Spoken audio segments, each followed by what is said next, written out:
White ball ক্রিকেটে বাংলাদেশের ব্যাটাররা fearless batting করতে পারে না, এই আক্ষেপ বহুদিনের। এবং বাংলাদেশের ব্যাটাররা তারা আসলে চেষ্টা করছে এই আক্ষেপ ঘোচাতে, এবং সেটার প্রমাণও পাওয়া যাচ্ছে। সবশেষ বিপিএল এ আমরা বেশ কয়েকজন ব্যাটারকে দেখেছি যে ফিয়ারলেস ব্যাটিংটা করতে, সেই ধারাবাহিকতা দেখা যাচ্ছে ঢাকা প্রিমিয়ার লিগ ক্রিকেটেও।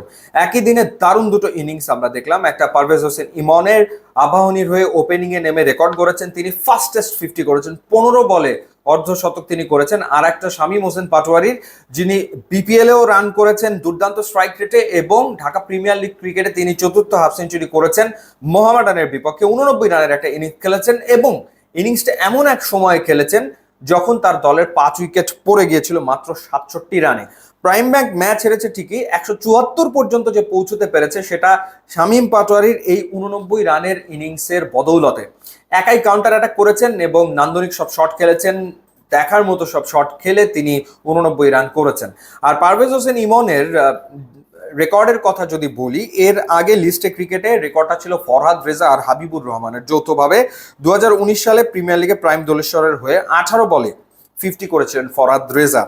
আর যদি সব সংস্করণ মিলিয়ে বলি তাহলে এতদিন এই রেকর্ডটা ছিল শুভগত হোমের। তিনি 2019 সালে ঢাকা প্রিমিয়ার লিগ টি-20-তে শাহিনপুকুরের হয়ে মোহামেডানের বিপক্ষে 16 বলে 50 করেছিলেন। সেই রেকর্ডটাও ভেঙেছেন পারভেজ হোসেন ইমন। দারুণ ইনিংস নিঃসন্দেহে।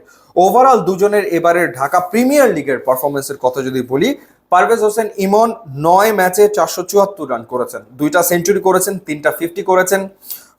গড় হচ্ছে তার 79, স্ট্রাইক রেট 100। সবশেষ যে চ্যাম্পিয়ন্স ট্রফির বাংলাদেশ স্কোয়াড, সেই স্কোয়াডে তিনি জায়গা করে নিয়েছিলেন, যদিও ম্যাচ তিনি পাননি। অর্থাৎ ন্যাশনাল টিমের রাডারে তো পারভেজ হোসেন ইমন খুব ভালোভাবে আসলে রয়েছেন।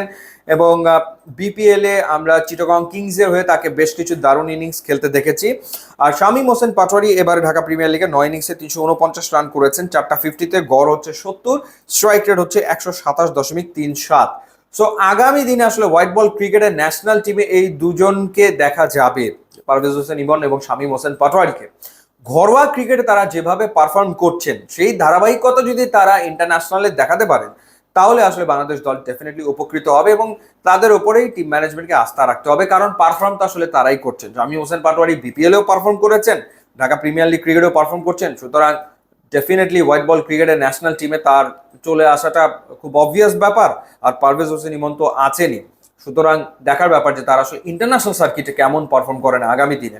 ইউটিউব ইনস্টাগ্রাম লিঙ্ক দেওয়া আছে, আপনারা যোগ দিলে খুবই খুশি হবো। And thanks for watching.